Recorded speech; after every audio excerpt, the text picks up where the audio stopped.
Os casamentos estão passando por uma série de mudanças e desafios nas últimas décadas, o que tem levado a uma aparente diminuição na duração média das uniões matrimoniais.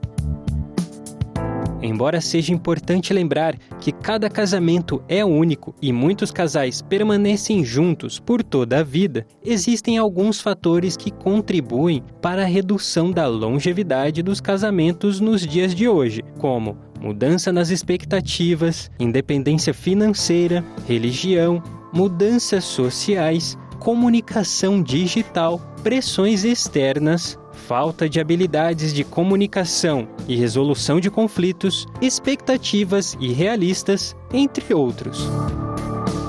É importante lembrar que muitos casamentos bem-sucedidos enfrentam desafios, mas sobrevivem graças ao comprometimento, à comunicação eficaz, à disposição de adaptar-se às mudanças e à fé. O ideal é que os casais estejam dispostos a trabalhar juntos para construir relacionamentos saudáveis e satisfatórios. Saiba mais sobre o assunto agora no Bendita Hora. Quem eu recebo aqui para falar sobre esse assunto? A maravilhosa Verusca Guendão. Que prazer, padre, de estar aqui com vocês. Muito, de verdade, fico muito feliz quando você vem aqui. Eu viu? também, Doutora padre. Verusca, psicóloga, que vai nos ajudar a entender essa história. Olha, gente, a gente está vendo na prática que as pessoas estão se separando mais. Eu digo para você uma coisa, se separando mais e casando menos também, tem uma coisa também. Isso. Olha, eu vejo, quando eu fiquei padre, eu trabalhava em São Judas, a gente tinha no final de semana mais de 30 casamentos que a gente fazia. Era uma coisa... Hoje, de repente, a gente faz... Eu fiz casamento esse final de semana, eu fiz um casamento esse final de semana, né? Olha, então, na minha paróquia. Né? Agora, você imagina, e a gente vê no dia a dia as pessoas se separando, ou seja, eu pergunto, eu sei que de repente é difícil, mas eu quero olhar técnico, médico, né? O que aconteceu, doutora Verusca? A expectativa em relação ao casamento, isso mudou ao longo das gerações? Olha, padre, eu atendo muitos casais, né? Sim. Muitos, o tempo inteiro, há mais de 20 anos, e eu vejo que existe uma mudança de mentalidade prejudicial nos dias de hoje. As pessoas mentalmente estão mais doentes, né? E eu tenho visto, por exemplo, muita gente casando sem ter tempo de convivência, sem ter realmente escolhido critérios que tenham uma ligação com o seu estilo de vida, com o seu estilo de pensamento, com o seu estilo religioso. Tem uma quantidade de informações. As pessoas estão casando por carência. Olha que perigo. Por carência. Olha que perigo. E isso traz um erro grave cognitivo, padre. Grave, porque você casa porque você está carente e você, por conta da sua carência, você não enxergou a pessoa. E aí casou, começa a ter um óculos de grau bastante elevado e aí você não quer ter paciência, você não quer crescer, você não quer amadurecer, você não quer se propor a produzir um caminho a dois. Então, o que você falou é fundamental. Por que eu quero viver a minha vida com uma outra pessoa? Porque eu amo. Sim. Que existe amor. Né? Agora, não porque é carência. Exatamente. Isso que você falou é interessante. Eu nunca tinha pensado nisso. Eu não quero ficar sozinho. Eu não tenho... Porque, padre, amar é uma escolha. Amar é uma escolha. Eu escolho amar alguém. Eu convivo, eu vejo que essa pessoa não é perfeita, mas dentro das dificuldades que ela possa apresentar, eu consigo lidar com isso ou com aquilo, ou então vamos produzir comportamentos para aprender a lidar com isso. Existe um crescimento quando você tem uma vida a dois. Existe um aprendizado à vida a dois. Existe um caminho em comum ali que está sendo trilhado. Agora, o que eu percebo? As pessoas começam a se relacionar por carência, sabe que a pessoa às vezes nem tem um perfil que ela está buscando, mas a carência, eu não quero ficar sozinho, sozinha. Às vezes é inconsciente. Muitas coisas são inconscientes, padre, mas tem coisas que são conscientes também. Né? Tem gente que, eu não quero ficar sozinho, tem desespero, e aí não espera o tempo de amadurecimento adequado para um relacionamento adequado. Qualquer estrupice na sua vida, você já está... E aí eu vejo pessoas com um discurso que aqui, posso dizer para quem está em casa, eu lido com isso há muitos anos, né? O discurso, se não der certo, separa, a gente não é assim. Por que não é assim? Existem vidas envolvidas ali. Não é só a sua vida e a vida de uma outra pessoa. É a vida de vocês dois, se tiver filhos, mais dos filhos, mais das famílias, mais dos amigos, mais da igreja, mais todo mundo que está envolvido ali. Eu não posso tomar decisões precipitadas, decisões imaturas, porque é uma decisão a longo prazo. E depois, quando duas pessoas, você falou uma coisa, duas pessoas se unem, há uma união não só daquelas duas pessoas, é a família de cá com a família de cá, laços que vão se criando, né, amizades. Então, existe toda uma complexidade. A cada dia você vai construindo caminhos que vão envolvendo pessoas. E quando você tem uma ruptura disso, você tem uma ruptura de muitas coisas, né? Então, eu vejo que grande parte das pessoas que começam a ter problemas, elas poderiam resolver se buscasse a ajuda certa. Isso. Porque uma coisa que eu já digo para vocês aqui de antemão, mas essa pessoa tem essa dificuldade, essa pessoa tem essa característica. Gente, se casar 50 vezes, vai continuar com essa característica, vai continuar com a dificuldade, se não buscar ajuda. Não é porque não é a separação que resolve alguns problemas. Na verdade, você tem que resolver alguns problemas independente de qualquer coisa do outro. Você tem que resolver por você. É verdade. Agora, claro, se a gente está falando aqui de uma pessoa que está sofrendo violência doméstica, óbvio que é outra história. Você, por erro cognitivo, você casou com uma pessoa violenta, lógico que você não tem como ficar casado com uma pessoa assim. E eu achei importante lembrar, e eu quero até dizer, o próprio direito canônico na igreja fala que se um dos cônjuges está em perigo de vida, em risco de vida, e por causa da violência, é bom que se separe, é aconselhável que se separe. Você não pode submeter uma pessoa a uma violência psicológica, física, e isso financeira. Não pode. E é interessante porque quando a gente fala disso, a gente está falando de julgos desiguais. A gente está falando de pessoas que apresentam um grau de adoecimento mental que não possibilita um julgo igual. E fica muito impossível você querer viver uma vida a dois com quem te espanca. Isso não tem sentido lógico. Não existe. Não existe. Você casou por carência e não enxergou, então tem que começar a tomar devidas, né? Tem que se proteger, tem que tomar as providências aí necessárias para isso. Como os filhos lidam com a crise no casamento dos pais? Eu quero que você acompanhe esse VT para depois a gente falar com a doutora Verusca.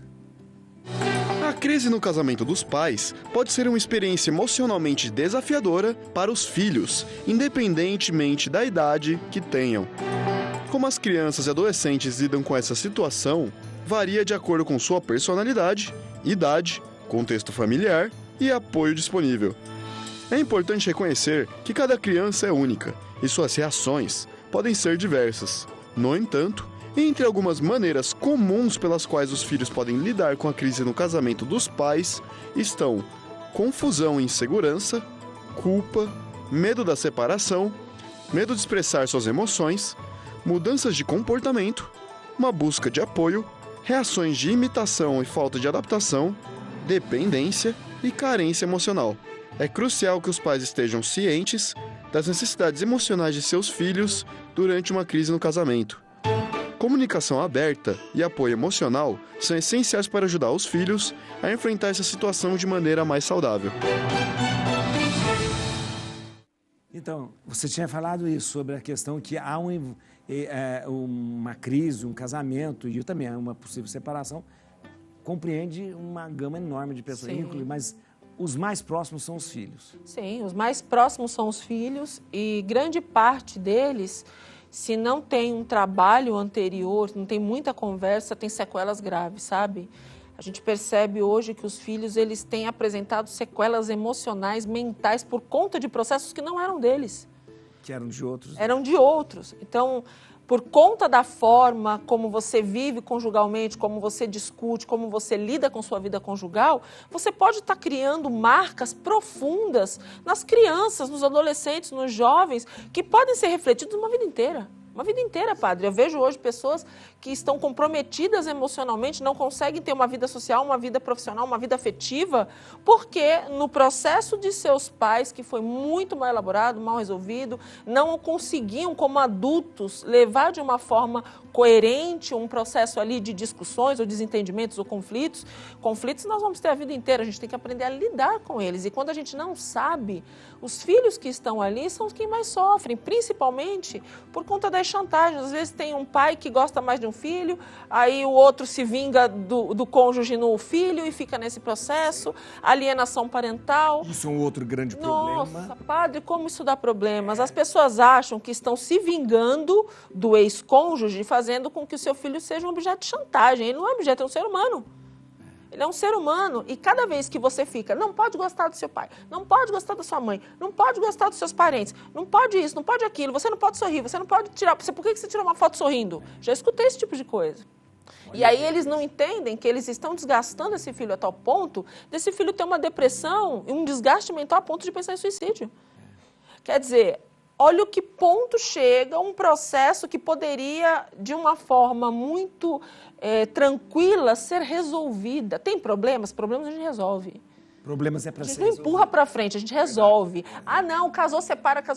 Isso não resolve. Resolve entender o que está acontecendo e trabalhar em cima daquela queixa. E levar em conta todas as pessoas que envolvem o processo. Agora, deixa eu te falar uma coisa. A doutora Verusca, ela trabalha ela é terapeuta no consultório com vários tipos de pacientes, mas ela tem uma expertise em casais, isso é importante. Sim. Esse estresse financeiro, essa coisa do dinheiro, isso chega a afetar a estabilidade dos casamentos? Sim. A questão da crise financeira, ela deixa a vida conjugal muito instável, porque você fica sem saber se você vai ter condições de ter alimento amanhã. E quando a gente fala de necessidades básicas, isso tira completamente a nossa segurança. E isso causa, sim, uma instabilidade emocional que acaba sendo refletida, às vezes, quem a gente mais ama. Mas quando a gente trabalha muito a ideia da maturidade e do compartilhamento, porque quando você está ali com mais uma pessoa, você entende que você vai dividir momentos de dificuldade e vai multiplicar alegrias. Mas os momentos de dificuldade, eles precisam de ter uma divisão de peso. Então, eu estou sentindo uma dor, eu estou preocupada, está acontecendo isso, me ajuda a pensar soluções. Você aprende com o seu cônjuge a construir uma história, a construir opções. Agora, ficar de repente ali, estou com uma crise, então eu vou descarregar em você, isso não resolve.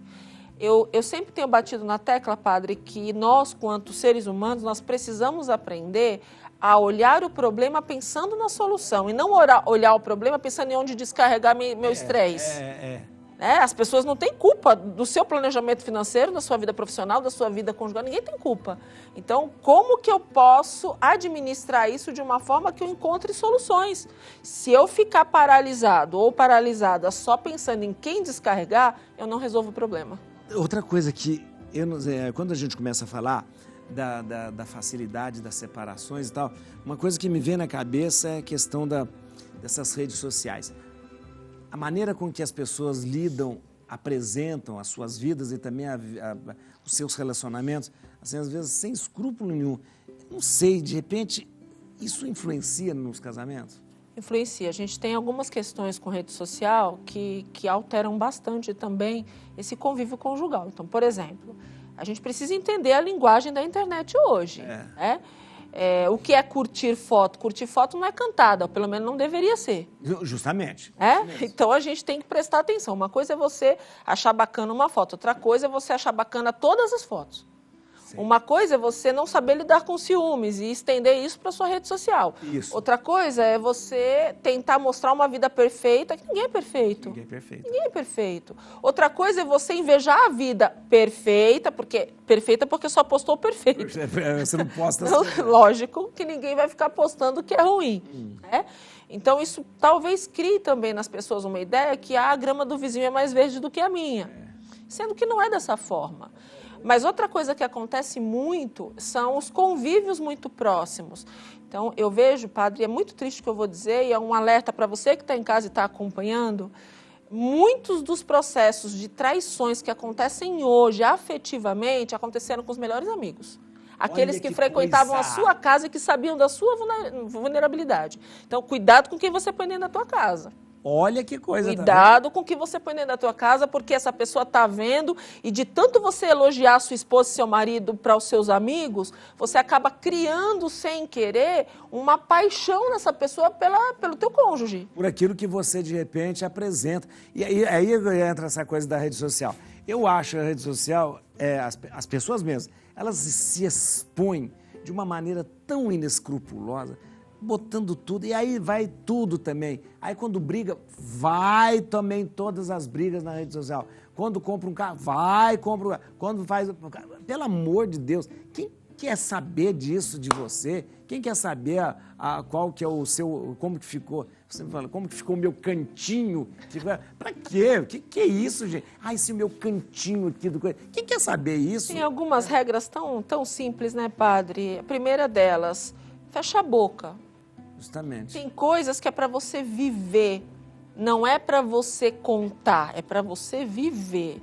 Você tem que se amar primeiro e tem que amar o próximo como você se ama. Existe uma regra, existe uma sequência, né? Quando eu me amo e amo outra pessoa da mesma forma como eu me amo, eu consigo superar as coisas que são pequenas frente a uma vida. Agora, é interessante que eu preciso também ter consciência de que a minha vida particular tem coisas que eu não tenho que levar para a rede social. Tem mesmo. Ninguém tem nada a ver com sua vida. Sua vida é sua vida. A gente tem que pensar e se perguntar qual é o objetivo da minha rede social. O que eu mostro?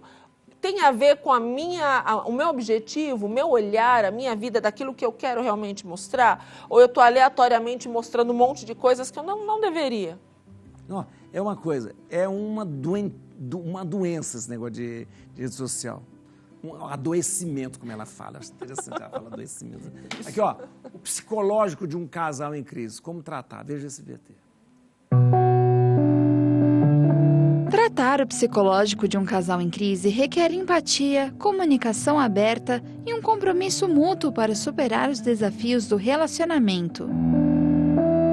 A comunicação é fundamental. Incentive conversas honestas e abertas sobre os problemas do relacionamento. Isso significa ouvir atentamente o que o parceiro tem a dizer sem interrompê-lo, demonstrar empatia e evitar a culpar ou criticar.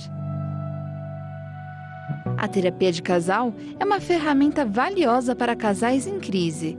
Defina metas realistas para o relacionamento. Isso pode envolver a definição de expectativas realistas e a compreensão de que o relacionamento pode precisar de tempo e esforço para se recuperar.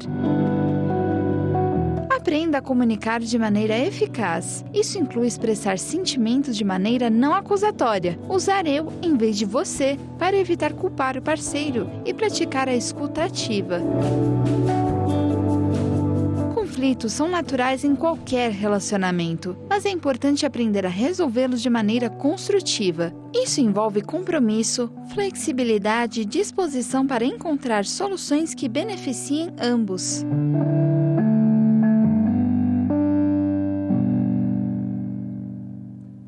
Doutora Verusca acabou de tomar café aqui. Como um ser humano normal, ela tomou café com açúcar. Muito bom.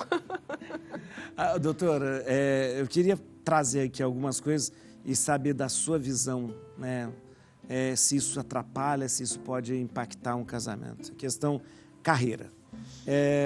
Qual o impacto na carreira dos cônjuges? Isso pode atrapalhar ou não atrapalhar um casamento?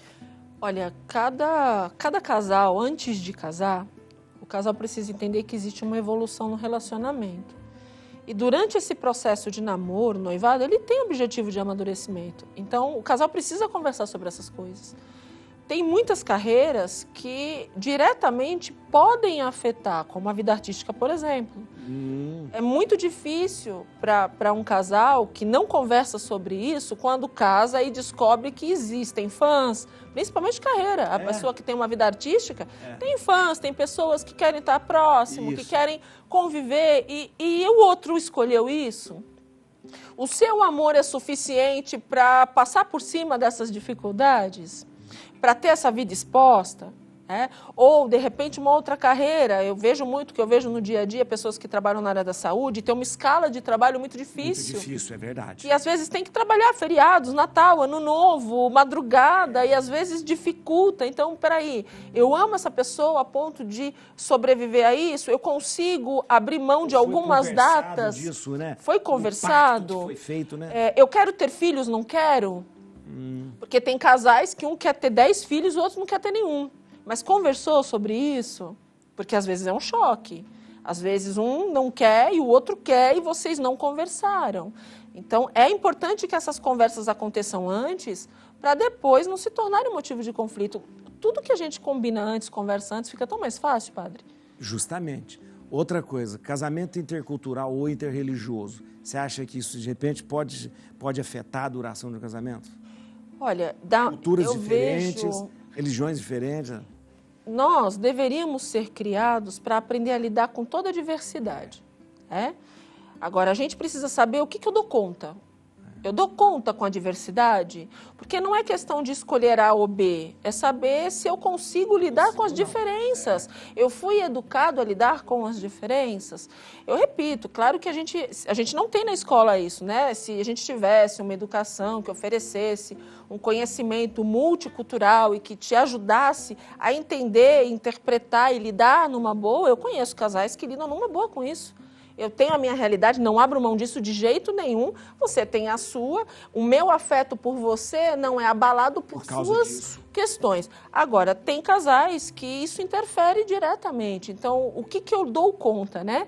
O que eu consigo lidar no meu dia a dia? Agora, é claro, se eu tenho um convívio que tem uma proximidade de rotinas, uma proximidade de crenças, uma proximidade de realidades, é lógico que eu vou ter muito mais facilidade de lidar, porque eu não vou ter conflitos.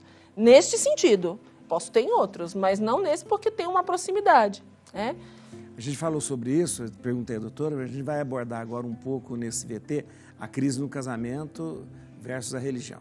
Achei importante também, interessante você acompanhar. Veja só.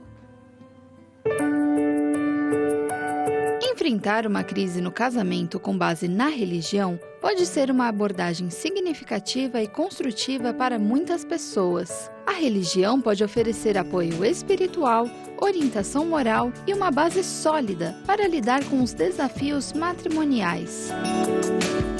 A oração pode ser uma fonte de conforto e orientação. Muitas pessoas encontram forças na fé para enfrentar as adversidades no casamento. Procure o aconselhamento de um sacerdote de sua comunidade. Ele pode oferecer uma orientação, bem como conselhos práticos com base nos ensinamentos de sua fé. A leitura da Bíblia como casal pode ajudar a fortalecer sua compreensão mútua e fornecer insights sobre como enfrentar os desafios. Participe de grupos onde você possa encontrar apoio e compreensão de outras pessoas que compartilham sua fé.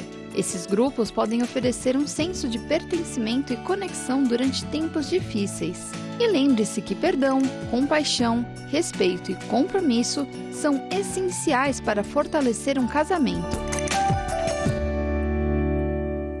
Eu acho que quando a pessoa está numa crise, ela tem que buscar, vou buscar ou numa orientação, na minha religião, seja qual religião for, se você falar com um padre, falar com um pastor, falar com um babalorixá, você vai buscar enfrentar esse momento. Mas é importante também uma abordagem mais técnica com um profissional, um psicólogo. Eu acho que é importante isso também. A gente precisa reconhecer que tem questões que são puramente emocionais e hoje a gente vive num mundo onde a alteração emocional, a alteração mental é muito aguda. As pessoas estão em desequilíbrio emocional em grande parte, estão em processo de depressão, ansiedade e um monte de outras questões. Às vezes eu vejo muito, olha, eu não sei nem te dizer, padre, quantos casos eu já atendi na minha vida, mas uma coisa eu vou dizer, que a maioria deles ou havia um problema de comunicação grave que foi corrigido, ou havia uma dificuldade pessoal por conta de um adoecimento mental. Às vezes, uma bipolaridade, uma pessoa com toque, uma pessoa com depressão, ela altera no seu relacionamento. Isso é um fato, né? A pessoa ela não está desanimada porque porque não te ama mais. Às vezes ela está com depressão. Com depressão. Ela não disse agora que te ama e daqui a pouco disse que não gosta mais de você. Não é porque ela não tem sentimento, é porque ela está bipolar, ela tem uma doença, ela precisa tratar essa doença. Tratamento, né? Essa pessoa é acumuladora, não é porque ela quer fazer uma birra com você e deixar sua casa bagunçada, é porque ela está doente. Então, são questões que a gente precisa olhar. Tem muita gente hoje casada com pessoas esquizofrênicas e não sabe, bipolares e não sabe. Então, por isso essa abordagem técnica, esse, de repente, o ir a um psicólogo e falar, vamos fazer uma terapia em conjunto, em casal. Sabe qual é a maior queixa nesse sentido, padre? Alcoolismo. Olha. Gente, alcoolismo é doença, precisa de tratamento mental, precisa de tratamento. E muita gente, você para... Gente, ajuda, porque ele vai continuar alcoólatra, ela vai continuar se não tiver ajuda. Sim, sim. Então, eu já vi histórias incríveis, padre, já vivi muitas histórias de pessoas que tinham um vício muito agudo e descobriram a raiz disso, trataram a raiz disso, era um adoecimento, Perceberam que era doença, né? E hoje são ótimas esposas e ótimos maridos. Então, o que é mais fácil? Você reconstruir uma situação tentando ir na raiz do problema e tratar, ou você ficar passando de casamento em casamento, trazendo traumas, trazendo sequelas que não eram necessárias? Então, a única coisa que eu coloco é, lógico que se você está num relacionamento, eu repito, que tem uma violência doméstica, é uma outra história, a gente está falando de uma outra coisa, a gente está falando de narcisismo, a gente está falando de psicopata, está falando de outra coisa. Agora, na maioria dos processos, são muito mais simples de resolver. Uma outra coisa que, eu não sei, que pode interferir na duração dos casamentos, essa questão dessa pressão familiar. Ou seja, quando a família... E eu estou falando de sogra linguaruda, gente, é verdade, que fica... Fofoqueira, cunhado que fica entrando na casa dos outros aí, achando espaçoso, essas coisas, tudo. Isso, de repente, pode afetar a duração? A gente tem que entender que quando você casa com conjunto. Isso, é verdade. E aí, também tem que ser muito trabalhado os limites de cada uma dessas coisas, né? Se você acha que tem alguém da família que está promovendo, por exemplo, fofoca, que é o que eu mais vejo. Sei. Às vezes tem pessoas que são fofoqueiras, elas vivem, elas respiram, parece que não dormem, só pensando... Gosta da fofoca. Chegou para essa pessoa e disse, olha, você não sabe o que aconteceu, pronto, a pessoa não dorme, não come. Tem gente que é assim. Então, se você já sabe disso, guarda mais a sua privacidade, combina mais com o cônjuge como administrar isso, como você limita algumas informações, tudo para que você tenha um convívio, entendendo que ninguém é perfeito, né? A gente tem que aprender a agregar as pessoas, a amar as pessoas com seus defeitos, sabendo lidar com protocolos que possam te proteger de problemas. A gente tem como conviver. Agora, concorda que o fofoqueiro é nutrido por informação? É. Quem é que está oferecendo essa informação para essa pessoa? É justamente aquela pessoa que fala assim, ninguém tem nada a ver com a minha vida, mas posta o dia inteiro o que está fazendo. Então tem. Então você está querendo que eu voltei na rede social, que tem birra. Mas, padre, a rede social é uma coisa séria mesmo. Horrível. As pessoas têm passado coisas assim. Eu vejo pessoas dizendo pro patrão que está passando mal e posta que está na praia. Gente, vocês têm rede social, tá? Cuidado. Mente e aí dispõe a mentira. Lembrando que... É complicado. É verdade. Gente, é verdade. Padre, eu acompanhei um caso uma vez, padre, de uma pessoa que... Olha, tem coisas que as pessoas, realmente elas não têm noção do quanto ela ultrapassa ali o espaço. Acompanhei uma situação, junto com um advogado, de uma pessoa que não estava pagando um financiamento, disse que não tinha condições, não estava pagando financiamento, criou toda uma situação, entrou na justiça, e o advogado do banco pesquisou a rede social. A pessoa tinha ido para a Grécia. Olha aí, gente. Postou fotos na Grécia. Vagabundo. E não queria pagar o financiamento. Então, hoje, os juízes acompanham as redes sociais, tá, gente? Então. Alerta. Oficinas de emprego também acompanham. E a pessoa liberando tudo ali. Doutora Verusca, o casamento é menos, agora com essa visão mais técnica, é menos valorizado hoje, pelas gerações de hoje, em comparação com as gerações anteriores? A gente está vivendo um momento, padre, egoísta. As pessoas estão mais egoístas. Elas não querem dividir suas rotinas, não querem dividir as suas coisas, tem esse processo, né? Então, eu diria que antes, os casais, eles trabalhavam a ideia da construção em conjunto. Hoje, parece que grande parte dos casais fica tentando disputar quem divide melhor os bens. E o sentimento, cadê? Cadê o sentimento? Tem muita gente hoje que quando fala que vai casar em separação de bens, não casa. Cadê o sentimento? Falou em separação, não casa? Como assim? Você está casando pensando em separar? Sim. Então, eu percebo hoje que existe um egoísmo, as pessoas elas estão mais imaturas para as relações. A gente percebe isso por N motivos. Você começou falando uma coisa interessante. No comecinho, você falou assim, esse tempo que a gente tem do namoro. Antigamente se valorizava muito esse processo, namoro, noivado, casamento. Sim. Porque era um tempo que a pessoa tem, né?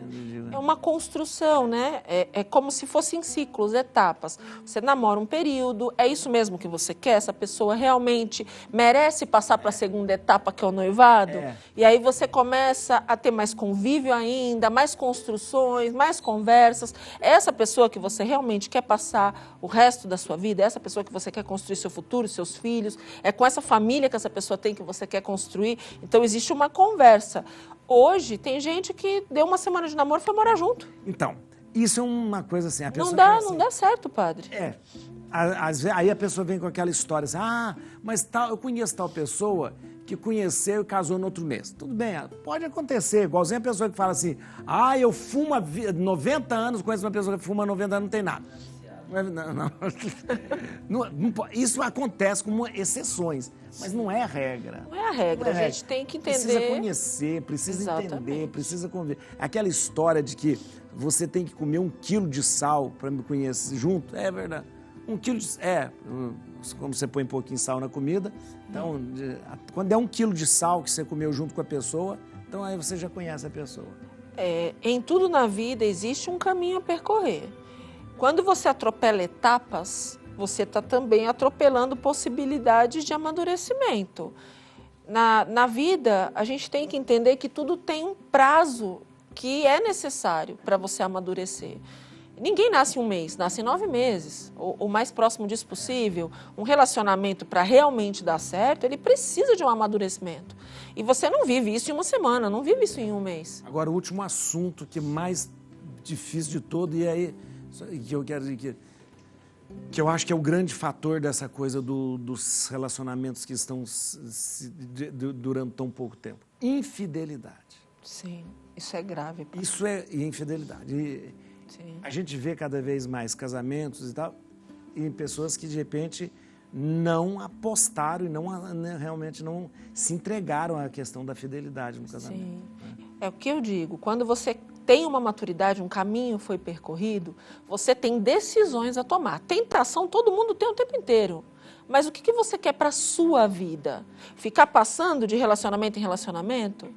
Porque, padre, é muito fácil você olhar para o outro que não convive os seus conflitos e achar que o outro é melhor. É muito melhor você trabalhar para que o seu relacionamento seja melhor. Só que eu tenho visto que as pessoas, por conta da imaturidade, ficam pulando, achando que estão indo para algo melhor e não é desse jeito que se constrói uma história. É muito triste a gente ver que tentam normatizar o que não é natural. Não é natural. Você tem que entender que tem que ter um investimento de emoção, de sentimento duplo, seu e do seu cônjuge. Agora, se você casa e qualquer pessoa que passa do lado você já sente interesse, vai tratar isso porque você está compulsivo, você não está conseguindo controlar suas emoções, não está conseguindo controlar os seus instintos. E sendo que o que diferencia cada um de nós não é racionalidade? Quer dizer, em que racionalidade há se cada rabo de saia que aparece tem pessoas que saem seguindo? É verdade. Eu já atendi pessoas, padre, que foram traídas 15, 16, 17, 18 vezes. Pelo amor de E vem me dizer que isso é natural? Não é natural, isso é compulsividade, isso é doença. Pode ser que algumas pessoas não concordem comigo? Sinto muito, eu vejo dessa forma, porque a ciência é muito clara. Alguns comportamentos com uma repetição tão grande é um adoecimento. Você tem compulsividade e isso precisa ser tratado. E eu chamo de sem vergonhice. Sem vergonhice, que é 15 vezes trair é porque o negócio... A outra lá, a Luísa Sonza, o outro lá traiu ela com o Chico, né? O Chico. Já no outro dia, ela até mudou a letra da música também. Mudou a letra da música do Chico lá. Coitada, ela foi traída também no... Quem que ela era? Primeiro também lá não era... Não, era cuidado. Ah, não foi traído, não foi traído. Então não foi traído, tô falando bobagem. Então, só com o Chico que foi. Sabe o que eu peço para as pessoas, padre? Que antes de você casar, você pense bem, porque é uma decisão muito importante. E que tudo na vida tem um processo e uma sequela se você achar que não era isso.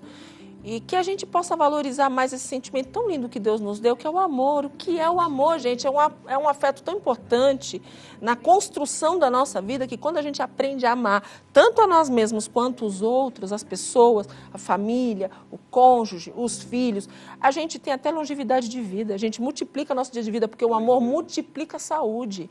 Pessoas que amam têm o sistema imunológico mais forte, têm mais longevidade, têm mais construção de vida. Pode observar. Gente, não é bom demais escutar a doutora Verusca? Olha, vou te contar uma coisa. Eu queria que você continuasse escutando a doutora Verusca pelo Instagram. Atenção, @doutora Verusca, DRA Verusca com K. Tá aqui, ó, Verusca com K. Ou então, se inscreva lá no canal dela, maravilhoso, canal do YouTube. Doutora DRA Verusca, doutora Verusca. Ou então, acesse o site equipesonline.com. equipesonline.com. Doutora Verusca, muito obrigado. E eu que agradeço. Quero fazer um desafio. Tem perguntas sobre casamento? Hoje eu vou estar especialmente respondendo. Vai estar? Vou estar. Então começa agora, vai. Já começa lá no meu Instagram. A gente vai encerrar o programa de hoje com o clipe da música Samba. Podia ter encerrado com a Luísa Sonza. Não. Tô gostando da música com a música do Chico, né? É verdade. Olha aqui, mas a gente vai encerrar com Samba de Verão do Caetano Veloso. Obrigado por vocês que ficaram com a gente. Deus abençoe. Amanhã, meio-dia, eu tô com você no Rosário da Vida.